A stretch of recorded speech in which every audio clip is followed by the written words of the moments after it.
News സ്കാനിലേക്ക് ഏവർക്കും സ്വാഗതം.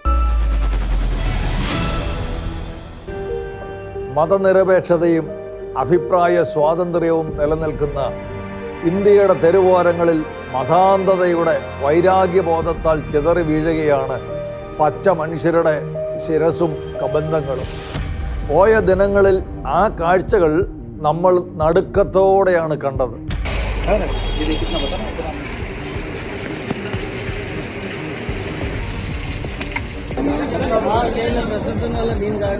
തുണി തയ്ക്കാനെത്തിയ ഇടപാടുകാരൻ്റെ അളവെടുക്കുന്ന ഒരു സാധു മനുഷ്യൻ്റെ ചീറ്റിത്തെറിക്കുന്ന ചുടിചോര മോന്തി ഉന്മാദ നൃത്തം ചവിട്ടുന്ന കാപാലികർ, പ്രാണനു വേണ്ടി പിടയുന്ന കനയ്യലാൽ എന്ന പച്ച മനുഷ്യൻ്റെ പരമദൈന്യതയെ ചാഞ്ചല്യം ലവലേശമില്ലാതെ മൊബൈൽ ക്യാമറയിൽ പകർത്തി തീവ്രമത അഹന്ത പേറുന്ന അട്ടഹാസത്തിൻ്റെ അകമ്പടിയോടെ സമൂഹ മാധ്യമങ്ങളിലേക്ക് പകർത്തുന്നു.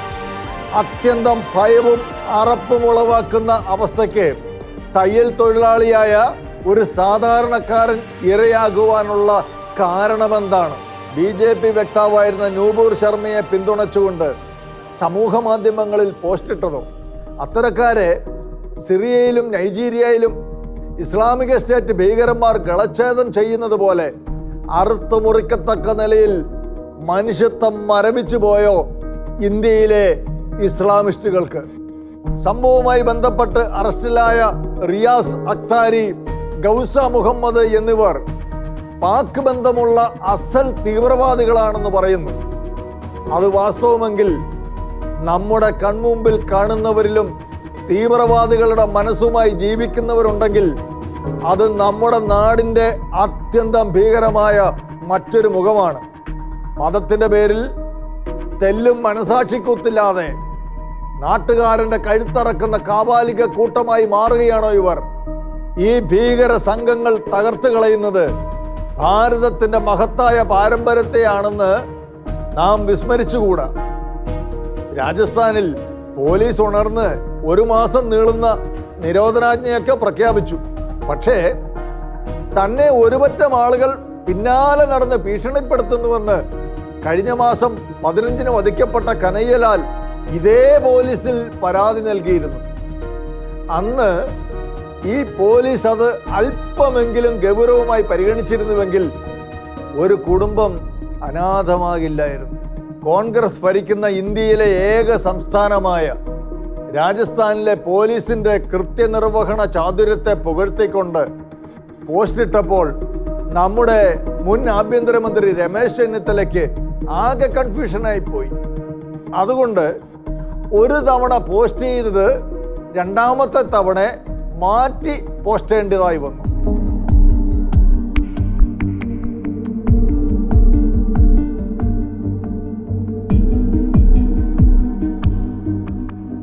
ചെന്നിത്തല തൻ്റെ ആദ്യത്തെ പോസ്റ്റിൽ 2 ഇസ്ലാം യുവാക്കളെന്ന് കുറിച്ചതാണ്.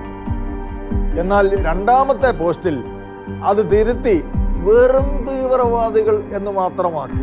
അതെ, കഴുത്തറുത്ത് മാറ്റിയിടുമ്പോൾ പോലും ഈ ഭീകരന്മാരെ തുറന്നു കാട്ടാൻ കൂട്ടാക്കാത്ത ജനാധിപത്യ ബോധം. കോൺഗ്രസിലെ തലമുതിർന്ന നേതാവായ രമേശ് ചെന്നിത്തല ആരെയാണ് ഭയക്കുന്നത്? ജനം TV നടത്തിയ ചർച്ചയിൽ മാധ്യമത്തിൻ്റെ മുൻ പത്രാധിപർ O. അബ്ദുള്ള നടത്തിയ അത്യന്തം ഭീകരമായ ഒരു വെല്ലുവിളി ഇവിടെ ആരും കേട്ട മട്ടുമില്ല. പകരം 1-2 കിട്ടിയതോടുകൂടി നിങ്ങൾ ഓടിയിട്ട് പട്ടാമ്പിയിലെ എടപ്പാളിലെ ഓട്ടം, പേരാമ്പ്രയിലെ ഓട്ടം എന്നൊക്കെ പേര് വന്ന് എന്തുകൊണ്ടാണ്? നിങ്ങൾക്ക് ഇവരെ നേരിടാനുള്ള കഴിവില്ല. പോലീസും പട്ടാളും മാറി നിൽക്കുകയാണെങ്കിൽ നിങ്ങൾ 80%, മുസ്ലിങ്ങൾ 20% ആണെങ്കിൽ ആ 20 മതി നിങ്ങളെ നേരിടാൻ, ഒരു സംശയമില്ല. കേട്ടില്ലേ? പോലീസും പട്ടാളവും മാറി നിന്നാൽ ഇന്ത്യയിലെ 20% മുസ്ലിങ്ങൾ മതി ബാക്കി വരുന്ന 80% പേരെ ഉന്മൂലനം ചെയ്യാനെന്ന്. ഈ 80% മുഴുവൻ RSSകാരാണോ? അല്ലെന്ന് എല്ലാവർക്കും അറിയാം. ഈ 80%-ൽ ഞാനും നിങ്ങളും നമ്മുടെ കുടുംബവുമുണ്ട്. എന്ത് ദ്രോഹം ചെയ്തു ഈ 80% ആൾക്കാർ? അബ്ദുള്ള അതുമാത്രം പറഞ്ഞില്ല. വന്യമായ വെല്ലുവിളി നടത്തിയ അബ്ദുള്ളക്കെതിരെ പിണറായി നാട്ടിൽ ഒരു നടപടിയുമില്ല. വർഗീയതയെ തുടച്ചു മാറ്റണമെന്നും വർഗീയതക്കെതിരെ അണിനിരക്കണമെന്നും നാഴികയ്ക്ക് 40 വട്ടവും വായ്ത്താരി മുഴക്കുന്ന ഇവിടുത്തെ ഇടതരും വലതരും അബ്ദുള്ളയെ പോലുള്ളവരുടെ കലാപ ആഹ്വാനങ്ങൾ കേട്ടമട്ടില്ല. അവർക്കൊക്കെ കരപുരളാത്ത സത്യം ഉറക്കെ പറഞ്ഞ പാലാപിതാവും PC ജോർജും ഒക്കെയാണ് വർഗീയവാദികൾ. അവർക്കെതിരെ ചടുല വേഗത്തിലാണ് കേസ് വരുന്നത്. ഉദയപൂരിൽ അറസ്റ്റിലായവർ പുറത്തുവിട്ട ദൃശ്യങ്ങളിൽ പ്രധാനമന്ത്രി നരേന്ദ്രമോദിയെയും വധിക്കുമെന്ന് ഭീഷണിപ്പെടുത്തുന്നുണ്ട്. नरेंद्र मोदी सुन ले, आग तूने लगाई है और हम बुझाएंगे हम इंशाअल्लाह. अगर ये छुरा मेरे रब से दुआ करता हूँ. ഇനിയും അമാന്തിച്ചുകൂടാ. നാം കനത്ത ജാഗ്രത കൈക്കൊള്ളാൻ. ഇന്ത്യൻ ജനാധിപത്യത്തിലെ മഹത്തരമായ മൂല്യങ്ങളെ പൂർണ്ണമായി ശിഥിലമാക്കിക്കൊണ്ട് മതത്തെ രാഷ്ട്രീയവൽക്കരിക്കുന്ന റാഡിക്കൽ ഇസ്ലാമിൻ്റെ ഇസ്ലാമിക രാഷ്ട്രസങ്കല്പം നമ്മുടെ രാജ്യത്തെ കടുത്ത അരക്ഷിതാവസ്ഥയിലാക്കി തീർക്കും. കലാപകലുഷിതമായ അന്തരീക്ഷത്തിലേക്കും കൊലപാതകങ്ങളിലേക്കുമാണ് അത് നയിക്കുന്നതെന്ന യാഥാർത്ഥ്യം ദിവസേന കൂടുതൽ ഉറപ്പിക്കപ്പെടുകയാണ്. പൊളിറ്റിക്കൽ ഇസ്ലാമിസത്തിലെ അത്യന്തം അപകടകരമായ അവസ്ഥയെ മുൻകൂട്ടി മനസ്സിലാക്കി വേണ്ട ജാഗ്രത നടപടികൾ കൈക്കൊള്ളുന്നതിന് പകരം ഇന്ത്യയിലെ പ്രമുഖ രാഷ്ട്രീയ പാർട്ടികളിൽ പലരും വോട്ട് ബാങ്ക് മാത്രം ലക്ഷ്യമാക്കി അവരെ പ്രീണിപ്പിച്ച് കൂടെ നിർത്തുകയാണ് ചെയ്യുന്നത്. അതിൻ്റെ ഭീകരമായ പരിണിത ഫലമാണ് നമ്മുടെ സമൂഹത്തിലെ സമാധാനപൂരിതമായ ജീവിതത്തിന് ഇപ്പോൾ വിഘാതമായി മാറിയിരിക്കുന്നത്. ആ വസ്തുതയാണ് മുൻ ഉന്നത വിദ്യാഭ്യാസ മന്ത്രി KT ജലീലിൻ്റെ ഫേസ്ബുക്ക് പോസ്റ്റ് വ്യക്തമാക്കുന്നത്.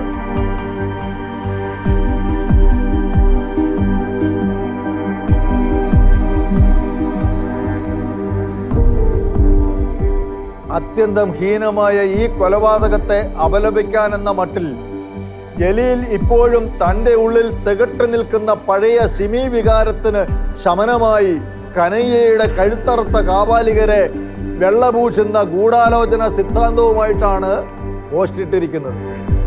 ഇയാൾ CPM-ൽ എത്തിയത് പൊളിറ്റിക്കൽ ഇസ്ലാമിൻ്റെ ആഗോള അജണ്ടയുടെ ഭാഗമായിട്ടാണെന്ന് പോലും റിപ്പോർട്ടുകൾ പുറത്തു വന്നുകൊണ്ടിരിക്കുകയാണ്. പരമകഷ്ടം തന്നെ.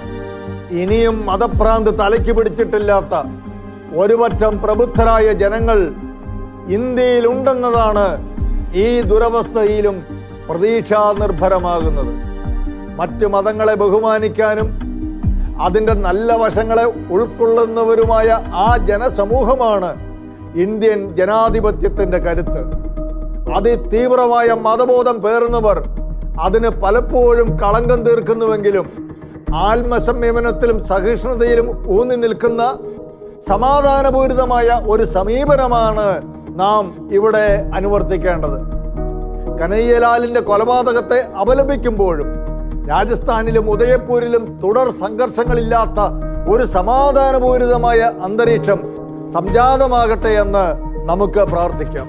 കോൺഗ്രസ് പാർട്ടി ഇനി ഭരണത്തിൽ അവശേഷിക്കുന്ന ഏക സംസ്ഥാനം രാജസ്ഥാനാണ്.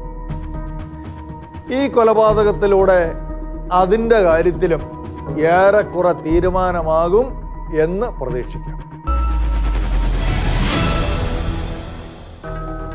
നിയമസഭയുടെ സമ്മേളനം വീണ്ടും തുടങ്ങി. സ്വർണ്ണക്കള്ളക്കടത്ത് പ്രതി സ്വപ്ന സുരേഷിൻ്റെ 164 മൊഴിയെ തുടർന്ന് കഴിഞ്ഞ ഒരു മാസത്തോളമായി മുഖ്യമന്ത്രി കേരളത്തിൽ നടത്തുന്ന ഫാസിസ്റ്റ് നടപടികളും അതിനെതിരെ പ്രതിപക്ഷം നടത്തുന്ന പ്രക്ഷോഭങ്ങളുടെയും തുടർച്ച നിയമസഭയിലും ഉണ്ടാകുമെന്ന് കരുതിയതുപോലെ തന്നെയായി. പ്രതിപക്ഷത്തിൻ്റെ കയ്യിൽ നിന്ന് ചോദ്യങ്ങളുടെ ഒരു നിര തന്നെ ഉണ്ടാകുമെന്ന് ഉറപ്പായിരുന്നു. തൊട്ട് മുമ്പ് നടത്തിയ പത്രസമ്മേളനത്തിൽ ചോദ്യങ്ങളെ ഭയപ്പെടുന്നില്ലെന്ന് പിണറായി വായ്ത്താരി അടിച്ചു. ഇപ്പൊ സാധാരണക്ക് ചോദ്യങ്ങളെ ഭയപ്പെടുന്ന അവസ്ഥയുണ്ടാകരുത്. ഇവിടെ പത്രസമ്മേളനത്തിൽ ചോദ്യങ്ങളെ ഭയപ്പെടുന്നു, നിയമസഭയിൽ മറുപടിയെ ഭയപ്പെടുന്നു. ഇതാണ് അവസ്ഥ. ഇത് കേട്ടപ്പോൾ പ്രതിപക്ഷത്തിന്റെ ചോദ്യങ്ങൾക്ക് പിണറായി ഉരുളയ്ക്കുപ്പേര് തീർക്കുമെന്ന് ജനം കണക്കുകൂട്ടി. പക്ഷെ സംഭവിച്ചത് നേരെ മറിച്ചാണ്. സ്വപ്നയുടെ കൂട്ടാളി സരിത്തിനെ പാലക്കാട്ടെ വസതിയിൽ നിന്ന് വിജിലൻസ് ബലമായി തട്ടിക്കൊണ്ടുപോയതിന്റെ സാഹചര്യം വിശദീകരിക്കാമോ എന്ന് പ്രതിപക്ഷ MLA-മാർ ആവർത്തിച്ച് ചോദിച്ചു. ചോദ്യം കേട്ട് ആകെ ചകിതനായി മുഖ്യമന്ത്രി അതൊന്നും അറിയില്ല, ശ്രദ്ധയിൽപ്പെട്ടില്ല എന്ന് ആവർത്തിച്ച് നിയമസഭയിൽ കിടന്ന് മുങ്ങാങ്കുഴിയിട്ട് കളിച്ചു. എന്നാൽ മൂവാറ്റുപുഴ MLA മാത്യു കുഴൽനാടൻ എഴുന്നേറ്റപ്പോൾ കളിയാകെ മാറി. കേരളത്തിലെ അഭ്യസ്തവിദ്യരായ ചെറുപ്പക്കാർ ജോലിക്ക് വേണ്ടി മുട്ടിലിഴയുമ്പോൾ പത്താന്തരം പോലും കടക്കാത്ത സ്വപ്ന 1.5 ലക്ഷം രൂപ ശമ്പളത്തിൽ പണിയെടുക്കാൻ സെക്രട്ടേറിയറ്റിലേക്ക് എത്തിയ വഴി കുഴൽനാടൻ വ്യക്തമായി അങ്ങ് വിശദീകരിച്ചു. ഈ സ്വപ്ന സുരേഷ് എന്ന അവതാരം എങ്ങനെയാണ് സാർ ഈ സെക്രട്ടേറിയറ്റിൽ എത്തിയത്? സ്വപ്ന സുരേഷിന്റെ എൻട്രി ഏത് വഴിയായിരുന്നറിയോ? സ്വപ്ന സുരേഷിന്റെ entry PricewaterhouseCoopers എന്ന് പറയുന്ന കൺസൾട്ടൻസി കമ്പനി വഴിയായിരുന്നു. ആ കമ്പനിയാണ് അവരെ ഈ സംസ്ഥാനത്ത് PSC ഉദ്യോഗാർത്ഥികൾ ജോലിക്ക് വേണ്ടി മുട്ടിലിഴയുന്ന സമയത്ത് 1.5 ലക്ഷം രൂപ ശമ്പളം നൽകി അവരെ സെക്രട്ടേറിയറ്റിൽ പ്രതിഷ്ഠിച്ചത്. ജെയ്ക് ബാലകുമാർ എന്ന് പറയുന്ന പ്രൈസ് വാട്ടർ ഹൗസ് കൂപ്പേഴ്സിന്റെ ഡയറക്ടർ എനിക്കെന്റെ മെൻഡറെ പോലെ ആയിരുന്നുവെന്ന് അങ്ങയുടെ മകൾ പറഞ്ഞില്ല എന്ന് പറയാൻ കഴിയോ? It was on record. തന്റെ പ്രിയപുത്രി വീണയുടെ പേര് നിയമസഭയിൽ വലിച്ചിഴച്ചതിൽ കോപാക്രാന്തനായ പിണറായി കുഴൽനാടനെതിരെ ആകുന്നത്ര ശക്തിയോടെ ആഞ്ഞടിച്ചു. അതിനും മറുപടി പറയാൻ എഴുന്നേറ്റ കുഴൽനാടനെ അതിനനുവദിക്കാതെ സഭയിലും പിണറായി തന്റെ ധാർഷ്ട്യം ആവർത്തിച്ചു. എന്താ നിങ്ങൾ വിചാരിച്ചത്? മകളെ പറ്റി പറഞ്ഞാൽ ഞാൻ വല്ലാതെ കിടുങ്ങിപ്പോകുന്നതാണ്. പച്ച കള്ളമാണ് നിങ്ങളിവിടെ പറഞ്ഞത്. നീ അത്തരത്തിലുള്ള ഒരു വ്യക്തിയെ എൻ്റെ മകളുടെ മെൻഡറായിട്ട് ആ മകൾ ഒരു ഘട്ടത്തിലും പറഞ്ഞിട്ടില്ല. അങ്ങനെ സത്യവിരുദ്ധമായ കാര്യങ്ങളാണ് അവതരിപ്പിക്കുന്നത്. എന്തും പറയാന്നുള്ളതാണ്. കോപപാരവശ്യത്തിന്റെ പാരമ്യതയിലായിരുന്നു മുഖ്യൻ. പച്ചക്കള്ളമെന്നും അസംബന്ധമെന്നും ഒക്കെ പറഞ്ഞ് നിയമസഭയിൽ വാദമുഖങ്ങളുടെ പ്രതിരോധം തീർത്തു. പക്ഷേ പച്ചക്കള്ളത്തിന്റെ മൊത്ത കച്ചവടക്കാരനാണ് താനെന്ന് ആ നഗ്ന സത്യത്തിന് അടിവരയിട്ടുകൊണ്ട് മുഖ്യന്റെ പുത്രി വീണ ഏഷ്യാനെറ്റിന് നൽകിയ ഇന്റർവ്യൂവിൽ ചില കാര്യങ്ങൾ പറഞ്ഞത് തൻ്റെ അപ്പനെ ആപ്പിലാക്കുന്നതായിരുന്നു. ഈ ജെയ്ക്ക് എന്ന് പറയുന്ന ആള് ഒരു അമേരിക്കൻ സിറ്റിസൺ ആണ്. PwC എന്ന് പറയുന്നത് ഒരു എല്ലാ രാജ്യത്തുള്ള ഒരു വലിയൊരു കമ്പനിയാണ്. അതിലുള്ള അമേരിക്കയിലുള്ള ഒരു വിങ്ങിലാണ് ജെയ്ക്ക് വർക്ക് ചെയ്യുന്നത്. അപ്പൊ നമ്മള് അഡ്വൈസർ ആയിട്ട് അയാളെ വെച്ചപ്പം തൊട്ടുപുറകെ ഡിജിറ്റൽ തെളിവുകളുമായി കുഴൽനാടനും മാധ്യമങ്ങളെ കാണാനെത്തി. സിംഗിൾ ഡയറക്ടർ കമ്പനിയാണ്. സിംഗിൾ ഡയറക്ടർ എന്ന് പറഞ്ഞാൽ ഒരേ ഒരു ഡയറക്ടർ, ഒരേ ഒരു ഓണറാണ് ഈ കമ്പനിക്കുള്ളത്. അത് പിണറായി വിജയന്റെ മകൾ വീണ തൈക്കണ്ടി എന്ന് പറയുന്ന വീണ വിജയനാണ്. അതുകൂടാതെ ഈ നോമിനി ആയിട്ടുള്ളത്, ഇപ്പൊ വീണ വിജയൻ കഴിഞ്ഞാൽ കമ്പനിയുടെ നോമിനി ആയിട്ടുള്ളത് വീണ വിജയന്റെ അമ്മ കമല വിജയൻ എന്ന് പറയുന്ന അവരുടെ അമ്മയാണ്. ഇതാണ് അന്നത്തെ വെബ്സൈറ്റിന്റെ രൂപമാണ് ഞാനിപ്പോൾ കാണിക്കുന്നത്. വീണ വിജയൻ, വീണ ടി ഫൗണ്ടർ ആൻഡ് ഡയറക്ടറാണ്. അതിൻ്റെ താഴെയാണ് കൺസൾട്ടൻസ് എന്ന് പറഞ്ഞതിൽ നടുക്ക് കാണുന്ന ആളാണ് ജെയ്ക് ബാലകുമാർ. ജെയ്ക് ബാലകുമാർ എന്താണ് എന്ന് ഈ കമ്പനി അന്ന് പറഞ്ഞിരുന്ന ധാനം തെളിഞ്ഞു വരുന്നുണ്ടെങ്കിൽ ഇത് ഞെക്കണം. പിന്നെയാണ് പറഞ്ഞത്, based in Chicago, Mr. Balkumar is the Director of Technology Strategy at one of the world's largest corporates. Jake's involvement with Exalogic is at a very personal level where he mentors and guides the founders with his incredible knowledge of all the various aspects of the industry. പിണറായിയുടെ വാദമുഖങ്ങളുടെ മുനയൊടിച്ചുകൊണ്ട് മറുവാദങ്ങളും വായ്മൊഴികളും രേഖകളും മാത്രമല്ല digital തെളിവുകളും നിരന്നിരിക്കുന്നു. സ്വപ്ന എന്നൊരു സ്ത്രീയെ അറിയില്ലെന്ന് പിണറായി പറഞ്ഞു. അതിനെതിരെ തെളിവുകൾ നിരത്തി വെല്ലുവിളിച്ചുകൊണ്ട് സ്വപ്ന തന്നെ രംഗത്തെത്തി. ബാഗേജ് മറന്നിട്ടില്ല എന്ന് പിണറായി പറഞ്ഞു. ശിവശങ്കർ നൽകിയ സ്റ്റേറ്റ്മെന്റിൽ അതും പൊളിഞ്ഞു താഴെ വീണു. ഇപ്പോഴിതാ മെന്റർ വൃത്താന്തവും അമ്പേ പൊളിഞ്ഞിരിക്കുന്നു. ഇനിയും പല വാദമുഖങ്ങളും അഴിഞ്ഞു വീഴുമോ? ഏതായാലും ആകെ നാണം കെട്ടെന്ന് പറഞ്ഞാൽ മതിയല്ലോ. ഉത്തരവാദപ്പെട്ട ഒരു സ്ഥാനത്തിരിക്കുന്നവർ പറയുന്ന വാക്കുകൾക്ക് കനവും മൂല്യവും കൂടും. അപ്പോൾ ഒരു സംസ്ഥാനത്തിൻ്റെ ചീഫായിരിക്കുന്ന ഒരാൾ ഇങ്ങനെ തരംതാണു പോകുന്നത് പാർട്ടി അണികൾക്ക് മാത്രമല്ല, കേരളത്തിലെ ജനങ്ങൾക്കാകമാനം അപമാനകരമായ ഒരു കാര്യം തന്നെയാണ്.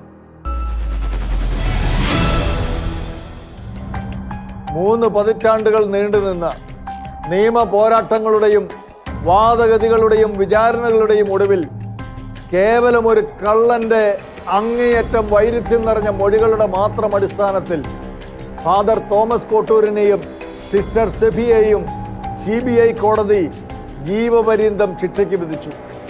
എന്നാൽ അങ്ങേയറ്റം അടിസ്ഥാനരഹിതമായ ഒരു കള്ളസാക്ഷി മൊഴിയും മെനഞ്ഞെടുത്ത സാഹചര്യ തെളിവുകളും ആധാരമാക്കി ശിക്ഷയ്ക്ക് വിധിക്കപ്പെട്ടത് 2 നിരപരാധികളാണെന്ന ഭൂരിപക്ഷത്തിനും മനസ്സിലാകാത്ത വസ്തുത കാലങ്ങൾക്ക് ഇപ്പുറത്ത് ബഹുമാനപ്പെട്ട കേരള ഹൈക്കോടതിയുടെ അതിനിർണായകമായ ഇടപെടൽ മൂലം ശരിവെക്കപ്പെട്ടിരിക്കുകയാണ്.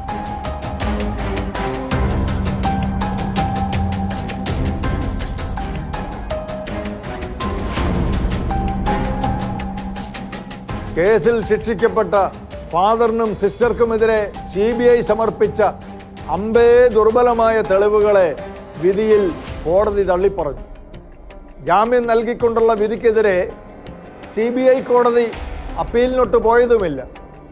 കേസ് റദ്ദാക്കണമെന്ന ഇവരുടെ ഹർജി കോടതി പരിഗണിച്ച് അനുകൂലമായ വിധി തന്നെ പുറപ്പെടുവിക്കുമെന്ന് കരുതുന്ന ഈ ഘട്ടത്തിൽ പൗരോഹിത്യ ശുശ്രൂഷയുടെയും പരിപാവനമായ ബീഹാരത്തിലെ സന്യാസ ജീവിതത്തിൻ്റെയും ആത്മീയ നന്മകളാൽ അലങ്കൃതമായി സന്തോഷത്തോടെ കഴിയേണ്ട നല്ല നാളുകൾ കള്ളക്കേസിൽ കുടുങ്ങി നഷ്ടമായി പോയ നല്ല കാലങ്ങൾ ആര് മടക്കി നൽകും?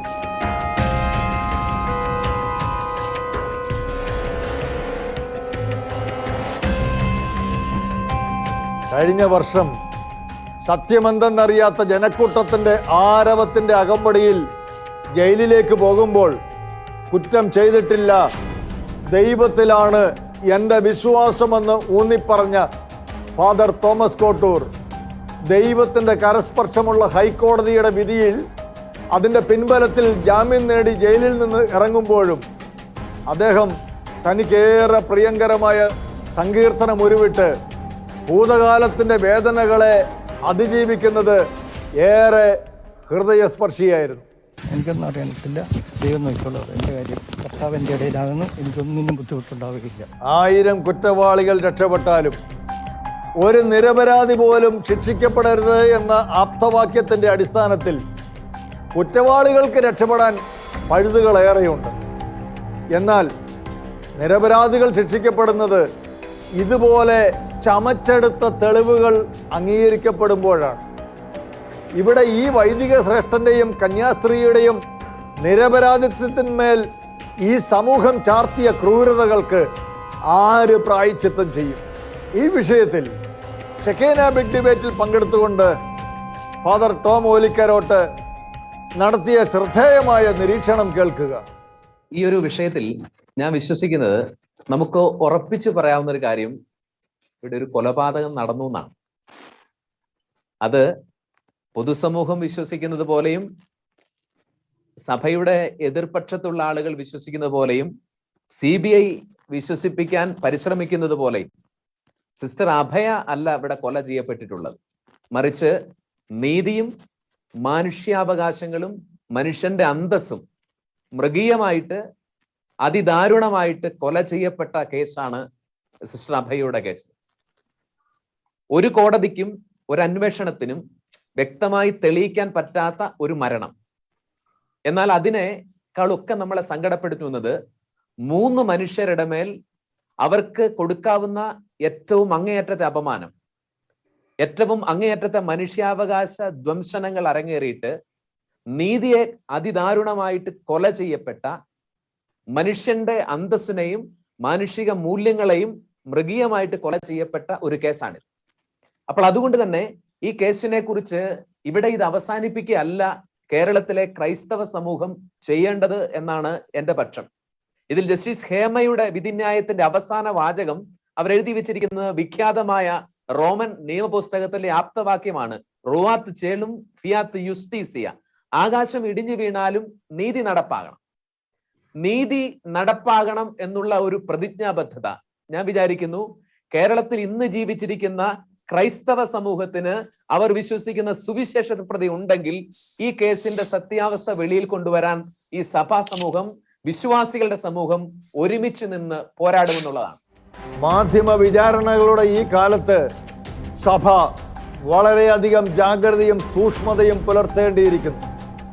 ജനത്തിന്റെ സംശയങ്ങൾക്ക് മൗനമല്ല മറുപടി, മറിച്ച് കൃത്യമായ നിലപാടുകളാണ്. ഇനിയും നിശബ്ദത പാലിച്ച് നിരപരാധികളെ ക്രൂശിക്കരുത്. ലവ് ജിഹാദ് എന്ന യാഥാർത്ഥ്യം നമ്മുടെ സമൂഹത്തെ ദിനം പ്രതി കൂടുതൽ ജീർണതകളിലേക്ക് എത്തിക്കുകയാണ്. പ്രണയക്കണിയിലൂടെ ക്രൈസ്തവ പെൺകുട്ടികളുടെ ഭാവിയെ മുച്ചൂടും മുടിക്കാൻ കച്ചമുറുക്കി ഇറങ്ങിയവരുടെ അജണ്ടകൾ പുറമേ കാണാത്ത വിധത്തിൽ അത്യന്തം നിഗൂഢമാണ്. ഇനി ഒരു പെൺകുട്ടിയും അവൾ നടന്നു നീങ്ങുന്ന ഇടവഴികളിൽ കഴുകൻ കണ്ണുകളുമായി പതിയിരിക്കുന്ന പ്രണയച്ചതിയിൽ പെട്ടുപോകരുതെന്ന ആഗ്രഹവുമായി വിവിധ ക്രൈസ്തവ സംഘടനകളുടെ ആഭിമുഖ്യത്തിൽ ക്രിസ്തീയ പെൺകുട്ടികൾക്ക് അവബോധം ഉൾക്കൊള്ളത്തക്ക നിലയിൽ ജാഗ്രതാ നിർദ്ദേശങ്ങളും ഊർജിതമായ ബോധവൽക്കരണങ്ങളും നടന്നുകൊണ്ടിരിക്കുകയാണ്. KCBC പുറത്തിറക്കിയ കാണാമറയത്തെ പ്രണയക്കണികൾ എന്ന ഏറ്റവും പുതിയ ജാഗ്രതാ ന്യൂസിൽ ആ വസ്തുതകൾ വിശദമായി തന്നെ പ്രതിപാദിക്കുന്നുണ്ട്.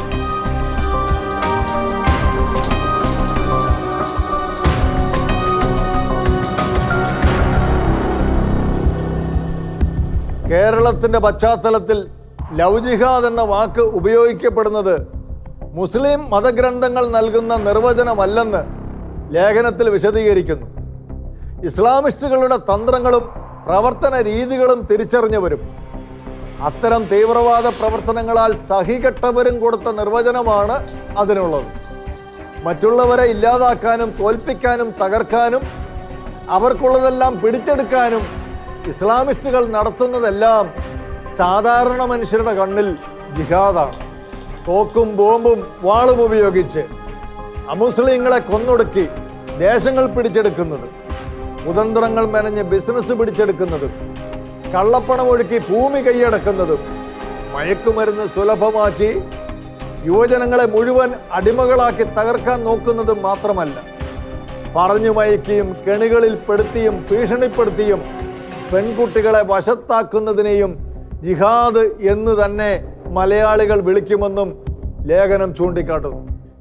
ലവ് ജിഹാദ് കേസുകളുടെ പ്രധാന ലക്ഷണങ്ങളിലൊന്നായ രഹസ്യ സ്വഭാവം കാത്തു സൂക്ഷിക്കുന്നതിനായി മന്ത്രിസഭയെ വരെ സ്വാധീനിക്കാൻ ചിലർക്ക് കഴിഞ്ഞു. ഇത്തരം പ്രണയവിവാഹങ്ങളെക്കുറിച്ചുള്ള വിവരങ്ങൾ ലഭിക്കാനുണ്ടായിരുന്ന പരിമിതമായ സാധ്യതയായിരുന്നു രജിസ്ട്രാർ ഓഫീസുകൾ വഴി പരസ്യപ്പെടുത്തുന്ന ഓൺലൈൻ വഴിയായുള്ള വിവാഹ നോട്ടീസുകൾ. എന്നാൽ പ്രത്യേക ഉത്തരവ് വഴി ഇത് നിർത്തിവെക്കുകയായിരുന്നു.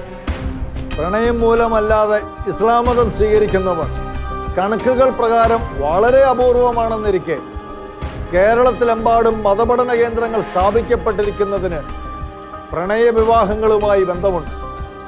വലിയ വിഭാഗം പ്രണയങ്ങളും ആസൂത്രിതമായ ലക്ഷ്യങ്ങളോടുകൂടിയതും ചില സംഘടനാ സംവിധാനങ്ങളുമായി ഏതൊക്കെയോ വിധത്തിൽ ബന്ധപ്പെട്ടിട്ടുള്ളതുമാണ്.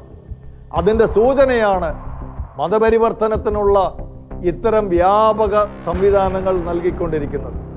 2047 ആകുമ്പോഴേക്കും ഒരു ഇസ്ലാം അധിഷ്ഠിത ഭരണക്രമം ഇന്ത്യയിലുണ്ടാകാൻ ഇസ്ലാമിക രാഷ്ട്രവൽക്കരണത്തിൻ്റെ ശക്തവും പ്രചണ്ഡവുമായ പ്രചരണമാണ് ഇവിടെ നടന്നുകൊണ്ടിരിക്കുന്നത്.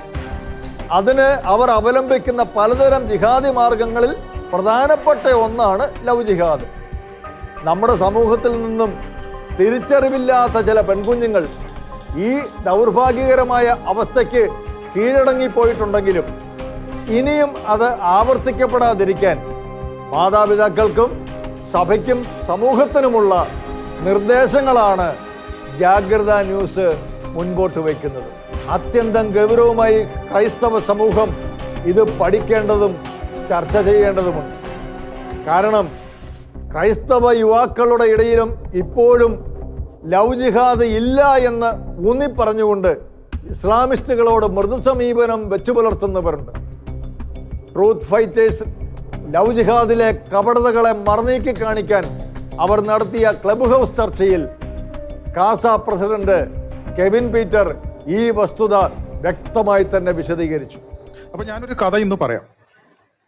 അതായത് കഥ ഒരു സാധാരണ സിറോ മലബാർ കുടുംബം, ഒരു അച്ഛനും അമ്മയും ഒരു മോളും മാത്രമേ ഉള്ളൂ. ഈ പെൺകുട്ടിയെ ഫാഷൻ ഡിസൈനിങ്ങിനെ പഠിച്ചുകൊണ്ട് ചേർത്തു. അത് പഠിച്ചുകൊണ്ടിരിക്കുന്നതിനിടയിൽ പെട്ടെന്ന് ഈ പെൺകുട്ടിയെ അപ്രത്യക്ഷമായി. അപ്പോൾ അങ്ങനെ ആ പെൺകുട്ടിയെ അവര് പോലീസ് കണ്ടെത്തി പോലീസ് സ്റ്റേഷനിലേക്ക് കൊണ്ടുവരികയാണ്. പോലീസ് സ്റ്റേഷനിലേക്ക് കൊണ്ടുവന്ന് കഴിഞ്ഞിട്ട് അപ്പോൾ ഒരു മുസ്ലിം പയ്യന്റെ ഒപ്പമാണ് ഈ പെൺകുട്ടി പോയിരിക്കുന്നത്. പോലീസ് സ്റ്റേഷനിൽ നിന്നും ഏകദേശം ഒരു 4-4.5 കിലോമീറ്റർ അകലെയാണ് ഈ ജഡ്ജിയുടെ വീട്. പക്ഷെ അങ്ങനെ ജഡ്ജിയുടെ വീട്ടിലെത്തി. പക്ഷെ അവസാനം ഇവളുടെ അഭിപ്രായം ചോദിച്ചപ്പോൾ അവനോടൊപ്പം പോയാൽ മതിയെന്ന് ഈ പെൺകുട്ടി പറഞ്ഞു. ജഡ്ജി നിസ്സഹായത്തെ വെളിപ്പെടുത്തി. മറ്റൊന്നും ചെയ്യാനാവില്ല, അവൾക്ക് 18 വയസ്സ് കഴിഞ്ഞു. നമ്മുടെ നിയമപ്രകാരം അവൾ പറയുന്നത് മാത്രമേ ചെയ്യാൻ കഴിയൂ, മറ്റൊന്നും ചെയ്യാൻ കഴിയില്ല എന്ന് പറഞ്ഞു. ഇത് കേട്ടതും ആ പിതാവിന്റെ ജ്യേഷ്ഠന്റെ മകനും അവിടെ നിന്ന് ഇറങ്ങി പ്രോസസ്സ് പൂർത്തീകരിച്ച് അവനെ അവൾക്കൊപ്പം വിട്ടു.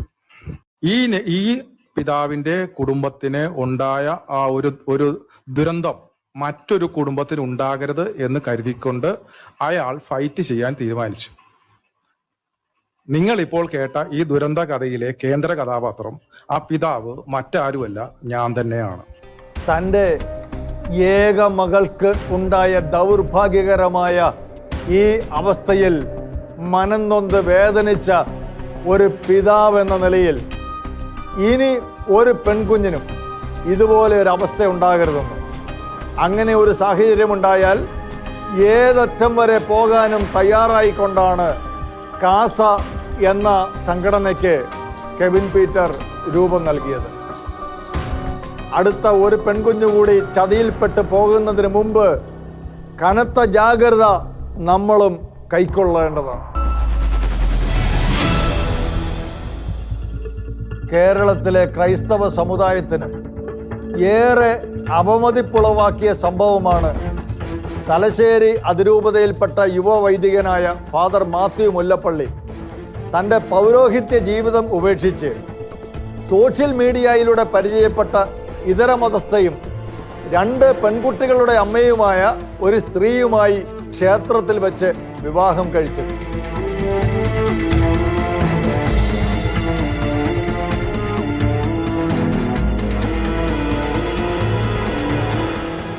പതിറ്റാണ്ടുകൾ പൗരോഹിത്യ ശുശ്രൂഷ ചെയ്തിട്ടും യേശുക്രിസ്തു ആരാണെന്ന് ഇദ്ദേഹത്തെ പോലെയുള്ളവർക്ക് തിരിച്ചറിയാൻ കഴിയുന്നില്ല എന്നുള്ളത് ആശ്ചര്യത്തോടെ മാത്രമേ നമുക്ക് കാണാൻ കഴിയൂ.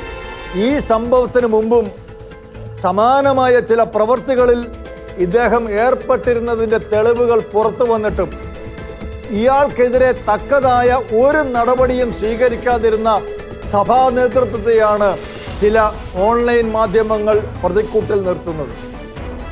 സഭയെ ആകമാനവും പ്രത്യേകിച്ച് നേതൃത്വത്തെയും അടച്ചാക്ഷേപിക്കാനും ഇത് കാരണമായി തീരുകയാണ്. സാധാരണക്കാരായ വിശ്വാസികളെ സംബന്ധിച്ച് ഇത്തരം സംഭവങ്ങൾ ആവർത്തിക്കപ്പെടുന്നത് വിശ്വാസരാഹിത്യത്തിനും സഭയിൽ നിന്ന് അവർ അകന്നു പോകുന്നതിനും കാരണമാകുമെന്ന് സഭാ നേതൃത്വം ഇനിയെങ്കിലും മനസ്സിലാക്കേണ്ടതുണ്ട്. ആർക്കും ആരെയും ഇഷ്ടപ്പെടാനും ഇഷ്ടപ്പെട്ടയാളുടെ കൂടെ ജീവിക്കാനും ഒക്കെ സ്വാതന്ത്ര്യമുണ്ട്. പക്ഷേ സഭയ്ക്കുള്ളിൽ തന്നെ ആയിരുന്നുകൊണ്ട് ഇത്തരം കൃത്യങ്ങളിൽ ഏർപ്പെടുന്നവരെ സഭയുടെ എല്ലാ ഉത്തരവാദിത്തങ്ങളിൽ നിന്നും മാറ്റി നിർത്തുകയും അനിവാര്യമെങ്കിൽ പുറത്താക്കുകയും വേണം. ഇല്ലെങ്കിൽ റോബിൻ വടക്കംചേരിമാരും ഇതുപോലെയുള്ള മുല്ലപ്പള്ളിമാരും ഇനിയുമുണ്ടാകും. തങ്ങൾ അണിഞ്ഞിരിക്കുന്ന തിരുവസ്ത്രത്തിൻ്റെ മഹത്വം കാത്തു സൂക്ഷിച്ച് വിശുദ്ധിയോടെ ജീവിക്കുന്ന നിരവധി വൈദികർ സഭയിലുണ്ട്. പൊതുസമൂഹം അവരെയും സംശയദൃഷ്ടിയോടെ കാണാൻ ഇത്തരം സംഭവങ്ങൾ കാരണമാകുമെന്നും നമ്മൾ മനസ്സിലാക്കണം. ആനുകാലിക സംഭവ വികാസങ്ങളുടെ കൃത്യമായ സ്കാനിംഗ് റിപ്പോർട്ടുമായി ന്യൂസ് സ്കാൻ വീണ്ടും അടുത്തയാഴ്ച ഇതേ ദിവസം ഇതേ സമയം.